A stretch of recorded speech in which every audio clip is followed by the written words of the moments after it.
오늘 말씀이 또 은혜를 주는 것은 5절입니다. 그리하지 아니하면 내 힘을 의지하고 나와 화친하며 나와 화친할 것이니라.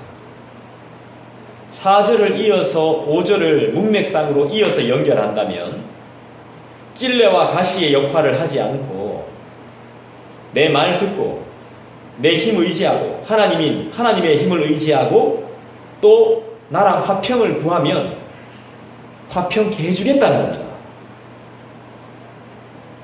내 잘못을 내 스스로가 인정하고 돌이켜서 주님, 내가 잘못했습니다. 다시 주님과 함께 나아가겠습니다. 이러면 그렇게 받아주겠다는 겁니다. 구약의 하나님은 진짜 무서울 때가 많거든요. 진노의 하나님으로 표현될 때가 많아요. 그런데 오늘 이사야 말씀은 전혀 우리에게 그렇게 다가오지 않습니다. 그래, 화친하겠다. 내 힘을 의지하고 나와 화친할 것을 원한다면 내가 손잡아 주겠다. 용서해 주겠다. 내 편으로 만들어 주겠다. 이렇게 말씀하고 계십니다.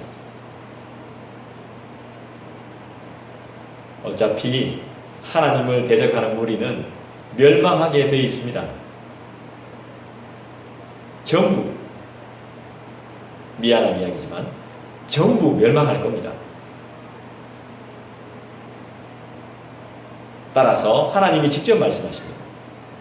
나를 의지하고 나에게로 오면 심판을 면할 수 있다. 이렇게 말씀합니다. 기회를 주겠다. 이 말입니다. 그러니까 이사야 선지자에게 전달했으니까 이사야의 관점에서 이야기하면 어떻게 됩니까? 하나님을 의지하고 그분께로 가서 심판을 피하라. 제가 이사야의 관점으로 여러분들에게 말씀드릴 수 있겠죠? 그분께로 가서 그분께로 나아가서 복을 받으십시오. 그분께로 나아가서 열매를 따서 드십시오. 어떻게든 그분께 붙어 있으셔서 징계와 심판을 피하십시오.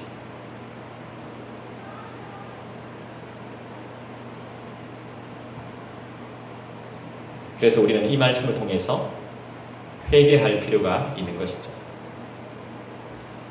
6절 볼까요? 후일에는 야곱의 뿌리가 박히며 이스라엘의 움이 돋고 꽃이 필 것이라. 그들이 그 결실로 지면을 채우리로다. 이게 무슨 말씀일까요?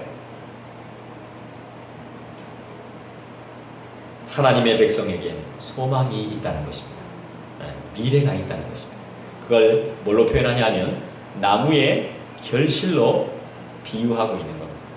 나무의 결실로. 하나님의 백성은 나무가 성장해서 아름다운 열매를 맺는 것처럼 그렇게 될 겁니다. 반드시.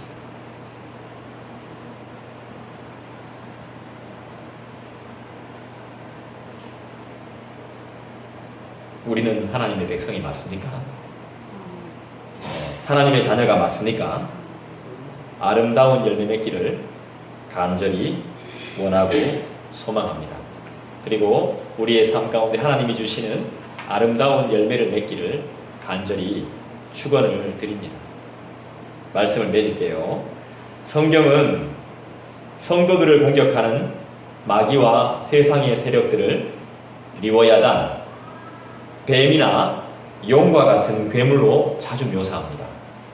그리고 이야기 들어보니까요, 막 이렇게 이래 사탄의 세력들을 보면 이래 교회를 혼란스럽게 했던 많은 사람들이 환상이 보이는데 뱀에 이렇게 둘둘 말려 있다 이런 이야기를 옛날에 제가 설교 한번 동부교회에서 설교를 들어본 적도 있거든요. 그렇게 성경도 이렇게 묘사를 하죠.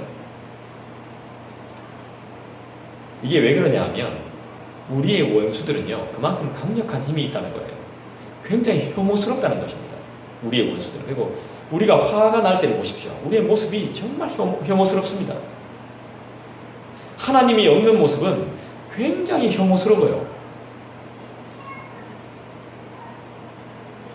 그리고 너무 강해요. 강력해요. 무서워요.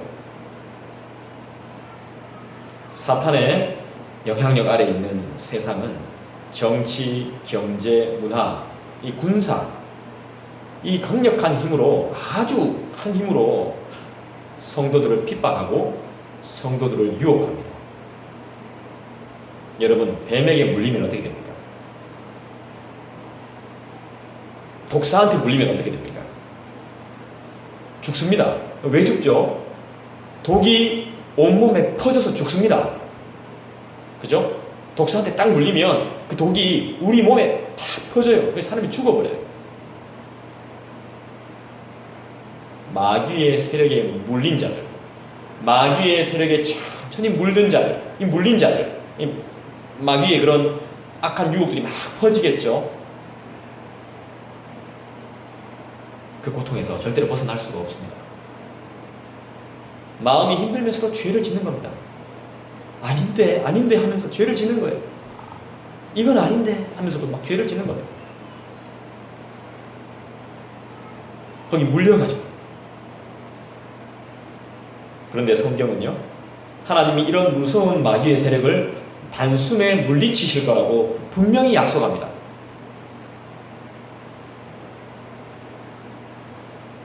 그럼에도 불구하고 우리 성도들은 정작 세상에서 고통을 맛볼 때 어떻게 생각하죠? 하나님이 침묵하시는 것 같다. 하나님이 안 계신 것 같다. 이렇게 생각을 해요. 아무것도 없는 것처럼 느낄 때가 많아요.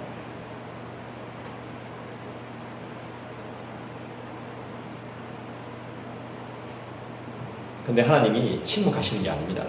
우리가 기도하는 대로 응답하시지 않는다고 해서 침묵하시는 게 아니라 하나님은 근데 뭘 하고 계시냐면 우리의 삶의 찔레와 가시와 같은 것들을 제거하고 계신 거예요. 저는 그게 느껴져요. 그래서 포기할 수가 없는 거예요. 때려쳐도 금방 때려쳤죠. 포기하고 싶죠. 다 그만두고 싶을 때 있어요. 그렇지만 또 기도하다 보면 하나님이 어떤 음성을 음성은 아니에요. 어떤 마음의 깨달음을 주시냐 하면 내가 제거하고 있노라. 너의 찔레와 가시 같은 부분, 네 주위에 있는 찔레와 가시 같은 부분을 하나님이 제거하시는 것 같은 느낌이 막 들어요. 그럼 또 막 좋아요. 마음이 막 위로가 돼요.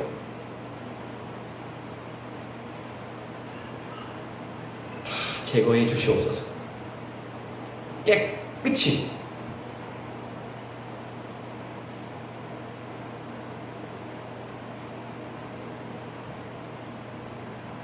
우리의 영혼 속에 감추어진 죄악은 마귀와 세상의 시험을 받으면 드러납니다. 우리의 죄악된 본성은 마귀의 유혹이 오고 시험이 딱 올 때 탁 드러나요. 우리의 본성, 우리의 타락한 본성. 우리는 죄악의 아주 강력한 영향력을 몸소 체험하며 삽니다.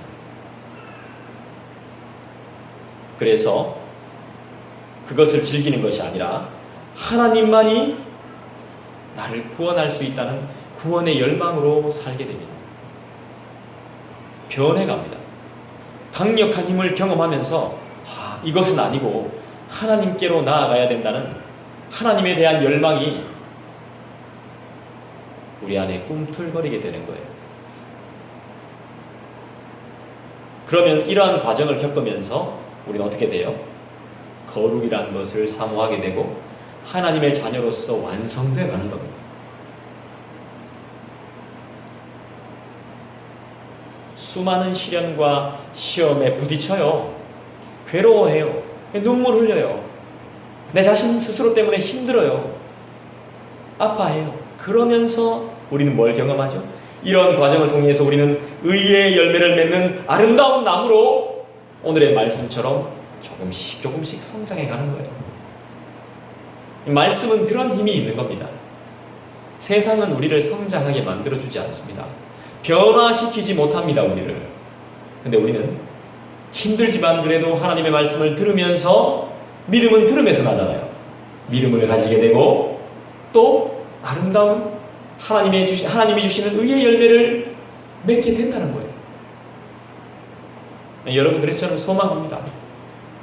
우리가 더욱더 견고해지기를, 우리가 더욱더 단단해지기를, 우리가 더욱더 거룩해지기를, 그리고 하나님의 사랑을 몸소 체험함으로 하나님을 닮은 사랑 많은 존재가 될 것을 기대해요. 할렐루야. 그러한 삶을 소망하시는 저와 여러분 되시기를 주님의 이름으로 간절히 축원드립니다.